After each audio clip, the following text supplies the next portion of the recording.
but I really felt like I wanted to do more for my clients. I wanted to help them in deeper ways, more personalized ways Yeah. that I couldn't do with that firm.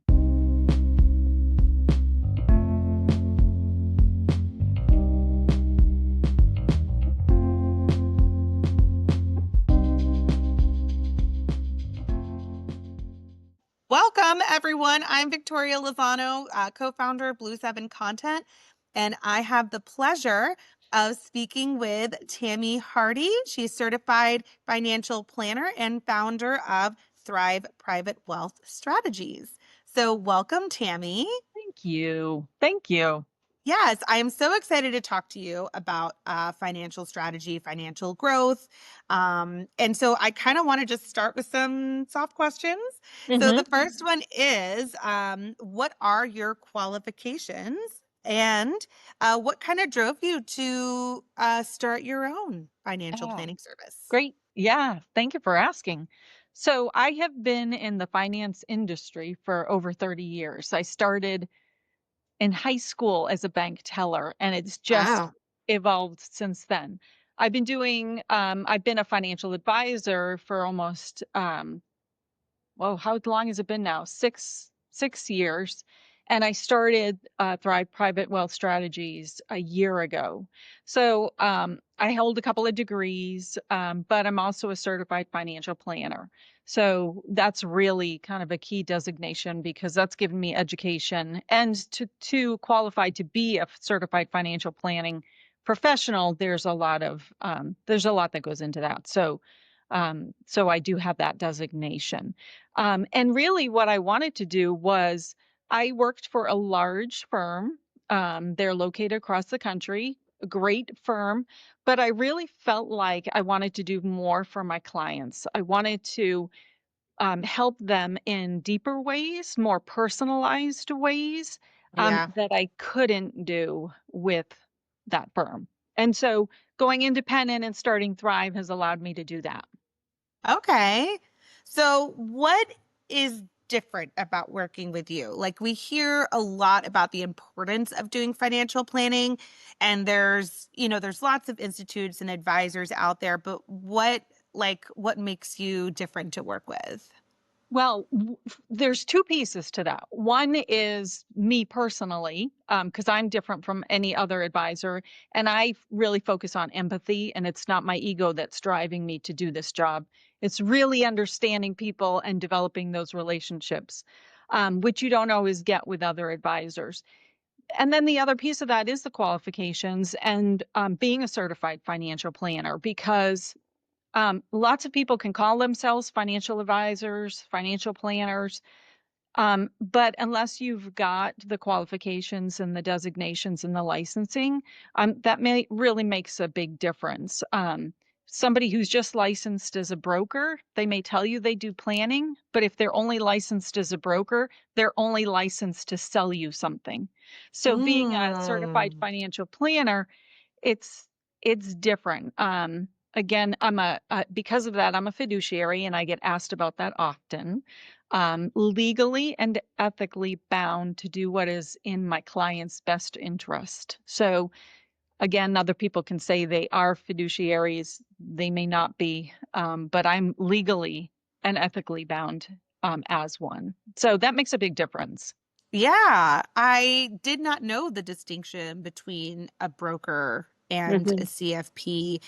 I don't think a lot of people do. And I think that's why you hear such horror stories about people who set aside money to somebody that they thought was certified and they're not.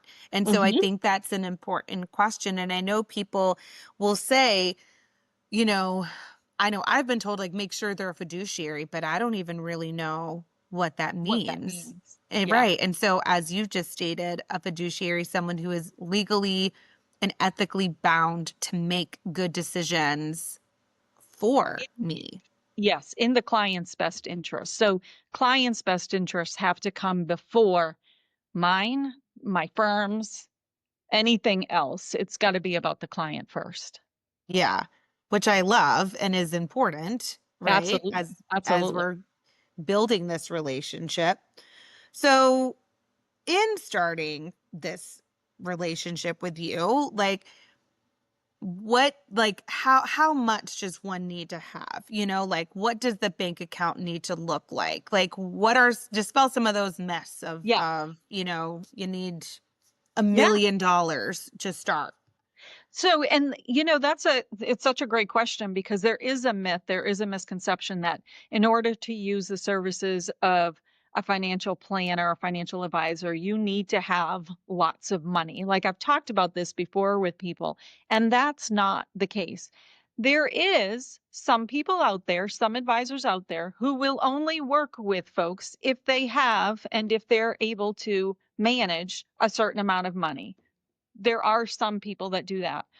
To work with me, that's not the case. I am able to help people in so many different aspects. So it's not about the amount of money that somebody has.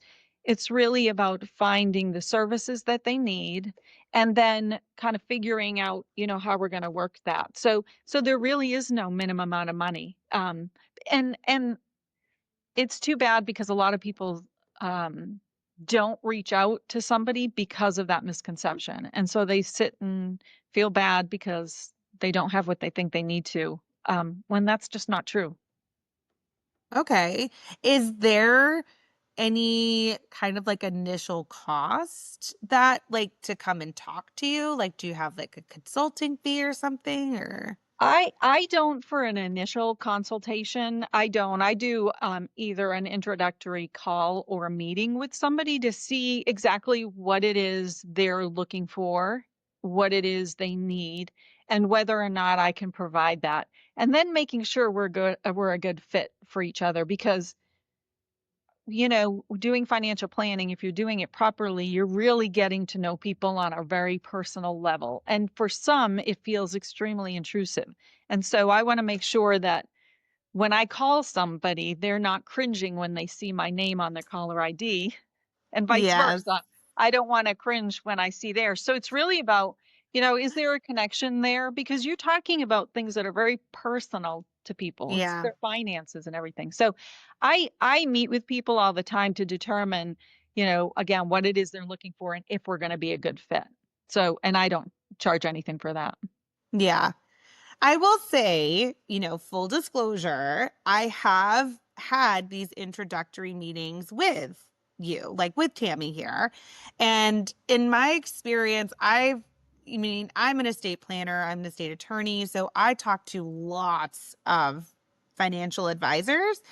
And on the occasion, I do like to test, and see like, okay, how do you initially talk to my clients? Or I'll sit with my clients on the initial meeting to kind of hear what it is. And I've sat in a lot, but what I can say and share in distinction to how you approach it is you take this very ground up approach. Usually the advisors I speak to will say like, what are your long-term goals? What are your, expectations? And yes, those are all important. But when I first initially talked with you, you asked me, what is my relationship with money? Mhm. And that was really profound. And that was such a different approach to financial planning that I haven't heard. Yeah. So I know this may be a little off the cuff, but can you speak a little to why you kind of start with that or Yeah. why you ask that in these consultations? Yeah, so my favorite question to ask people is, tell me about your first experience with money. What is your first memory that you can remember, that revolves around money? And then tell me about that, and then let's discuss how that impacts your decisions today. Because the way we are today, and I see it with myself and I see it with my clients and just you see it in with people. Some of our earliest memories, some of the earliest things that kind of stuck in our mind, those taught us our feelings towards money. And a quick example, when I was 11, I started babysitting. And I know you've heard this story, Victoria. I started babysitting, and it was only two houses right next door to mine. But I'd walk home afterwards and I'd be counting my cash and it was just so exciting. And then the next day I'd keep some of it and then my mom would take me to the bank and I deposit it into my savings account. And what ended up happening is, as you know, I was doing that and I was saving more and all of that kind of stuff. As I got a little bit older, I have 3 other siblings, and one of my downfalls is cold cereal. I love cereal, breakfast cereal, and my mom would never buy the kind of cereal that I liked because with 4 kids, it'd be gone in a day. And so, because I had money, I would go to the store with her and I would buy a big box of my favorite cereal. Wow. And that at 11, 12 years old, I was buying my own clothes and, Yeah. things like that. And so that early experience gave me a sense of what the independence and freedom that comes along with being able to manage your money. That impacts who I am and how I work today. And so I like asking questions like that because it really does help explain. It really gets to the root of people's feelings towards money and Yes. their finances, how they spend, how they save. So it's a fun question to ask.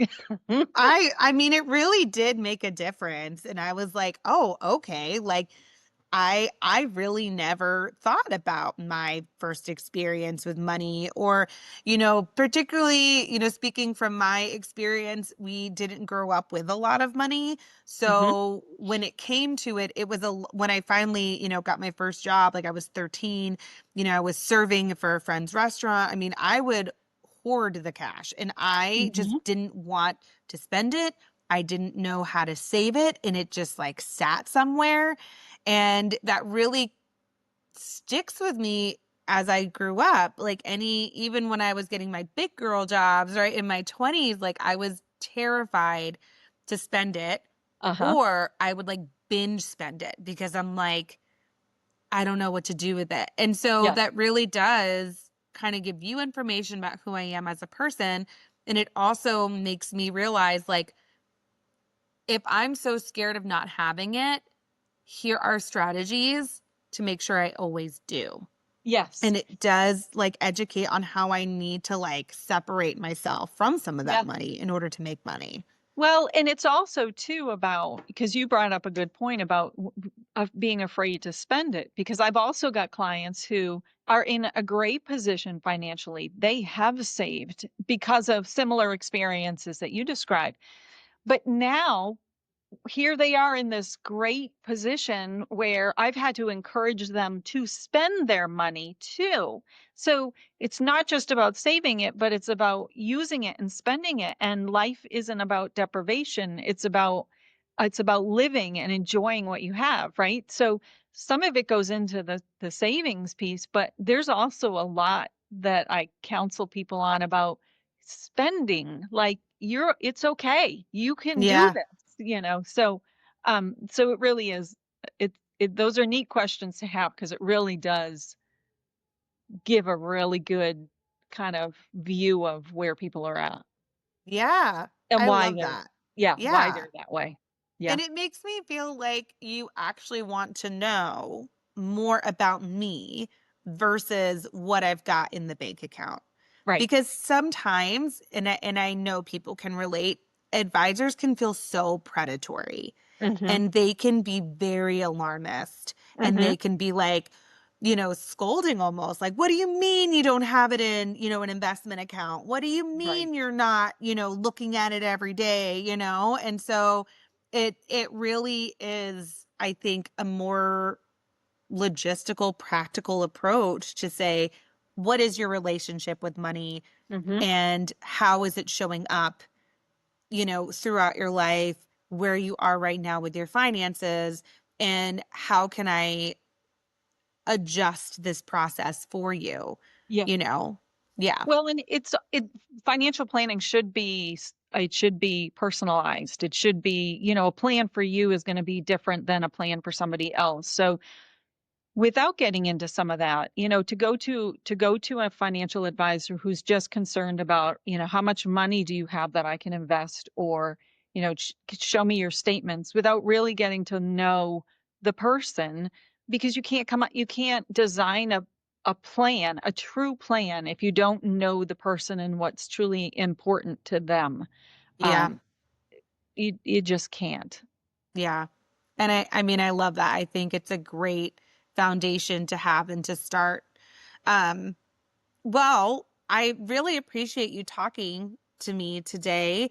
I kind of want to try something new, and I do want to ask you, again, a little off the cuff, but what do you see, or what is maybe if someone is wanting to start, right? Mhm, Like no matter where they are in their life, either they are, in their 20s and they just got their big career job, or they are about to retire, or, and they've never looked at this before. What is maybe a piece of advice or something to kind of offer them to mhm. think about as they start on this journey?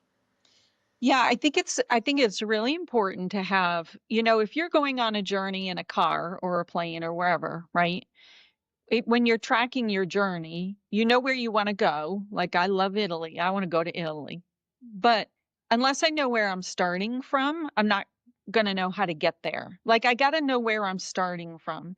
And I think the most important, piece of that is when you meet with an advisor, or you're, talking or contemplating meeting with an advisor, is to sit down and really get a good sense of where you are today, right? Because that will help direct what you need to do to get to where you wanna be tomorrow, next week, next year, whenever. Um, you know, take some people feel really overwhelmed. I do a lot with women, and women going through like transitions, and it can be a very overwhelming and scary time. So I Yeah. frequently will tell them, just take a minute, take a breath, just, you know, take a minute. And then the biggest thing is, to when you're looking at where you are right now, because I think that's the most important thing, is look at it without judgment. So don't judge yourself because you don't feel like you started soon enough, or, Yeah. you're retiring and you don't feel like you have enough money. Like, leave the judgment out.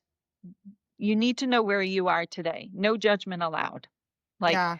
I Oh, I I would say, love that. yeah, that's probably the biggest thing.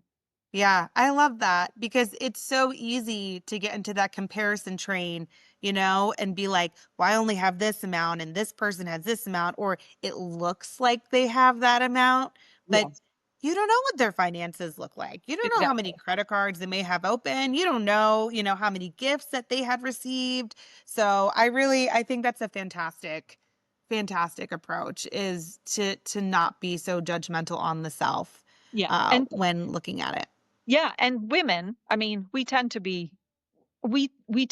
look at ourselves and criticize ourselves probably more than we really should. Yes. We're harder on ourselves than I think anybody else could be on us. So try and get rid of that Yeah. piece when you're thinking about it. Yeah. Awesome. I love that. Well, thank you so much for being here and sharing your story and sharing who you are. And I look forward to having many more conversations with you about Awesome. this. Yeah, Yeah. thank you, Victoria. All right. Have a good day, everyone.